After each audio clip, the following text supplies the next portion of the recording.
Hi friends, welcome back to my channel. ఎలా ఉన్నారు మీరంతా? యమ్మీ రెసిపీ చూస్తుంటే నోరూరిపోతుంది కదండి. దీన్ని చాలా ఈజీగా సూపర్ క్విక్గా తయారు చేసుకోవచ్చు. పిల్లలైనా పెద్దవాళ్ళైనా లంచ్ బాక్స్లో క్విక్గా ప్రిపేర్ చేసుకుని ఎటువంటి హడావిడి లేకుండా హ్యాపీగా తీసుకెళ్ళొచ్చు అనమాట. ఈ రెసిపీని చూసే ముందు మీ అందరిని ఒక స్మాల్ రిక్వెస్ట్ చేస్తున్నాను. మీరు కనుక నా ఛానల్ని ఫస్ట్ టైం చూస్తుంటే స్క్రీన్ మీద కనిపించే red colour subscribe button click చేసి పక్కన వచ్చిన బెల్ కూడా యాక్టివేట్ చేసుకోండి. సో దట్ మన ఛానల్లో వచ్చేటటువంటి మంచి రెసిపీని మిస్ అవ్వకుండా ఉంటారు. So let's start the recipe now. ముందుగా ఒక బాండీలో 2 to 3 టేబుల్ స్పూన్స్ ఆయిల్ తీసుకోండి. మనం తీసుకున్నటువంటి రైస్ని బట్టి ఆయిల్ తీసుకోవాలి.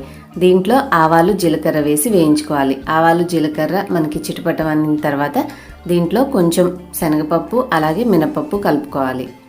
ఇవి కూడా ఈ రెండు చక్కగా వేగి గోల్డెన్ కలర్ వచ్చే వరకు ఫ్రై చేసుకుంటే మనకి మంచి ఫ్లేవర్ అనేది వస్తుంది. ఈ రెండు పప్పులు అనేవి వేగిన తర్వాత సో వీటి తర్వాత మనం యాడ్ చేసుకోవాల్సింది పల్లీలు అలాగే కొన్ని కాజు. ఇక్కడ మీకు జీడిపప్పు లేకపోతే యాడ్ చేసుకోవాల్సిన అవసరం లేదండి. సో జీడిపప్పు ఉంటే కలుపుకోండి, చాలా టేస్టీగా బాగుంటుంది.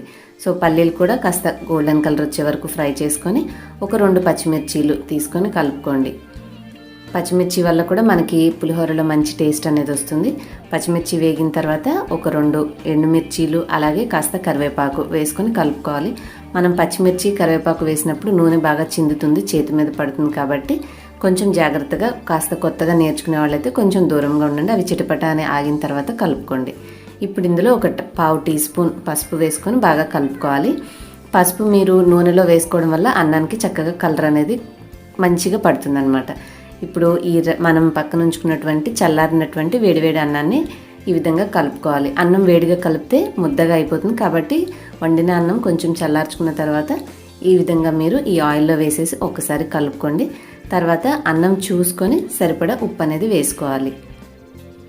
ఇక్కడ నిమ్మరసాన్ని మనం చివరిగా కలుపుకోవాలండి. నిమ్మరసం వేసి ఒక్కొక్కసారి వేపడం వల్ల ఏమవుతుందంటే కొంచెం చేదు టేస్ట్ అనేది వస్తుంది. కాబట్టి మనం అన్ని ఇంగ్రీడియంట్స్ మంచిగా కలుపుకున్న తర్వాత చివరిగా నిమ్మరసం వేసేసి స్టవ్ ఆఫ్ చేసుకొని దింపి అన్నంలో మిక్స్ చేసుకుంటే మనకి కాసేపు అయిన తర్వాత మీరు ఉప్పు అనేది సరి చూసుకోండి. అంటే మనం నిమ్మరసం అనేది అన్నం పీల్చుకున్న తర్వాత ఉప్పు సరిపోయింది లేనిది సరి చూసుకుంటే ఒక 5 నిమిషాలు ఆగి మంచిగా పీల్చుకున్నాక సరిపోతే ఇంకొంచెం కలుపుకోండి. అంతే, చాలా సింపుల్గా మీరు ఈ రెసిపీని ప్రిపేర్ చేసుకుని లంచ్ బాక్స్లో తీసుకెళ్ళొచ్చు, లేదంటే బ్రేక్ఫాస్ట్ టైంలో కూడా ఎంజాయ్ చేయొచ్చు. హోప్ మీ అందరికీ ఈ వీడియో యూస్ఫుల్ అయిందని అనుకుంటున్నాను. నచ్చితే ప్లీజ్ లైక్ చేసి షేర్ చేయండి. ఇంకొక మంచి రెసిపీతో నెక్స్ట్ వీడియోలో కలుసు. బై. Thanks for watching.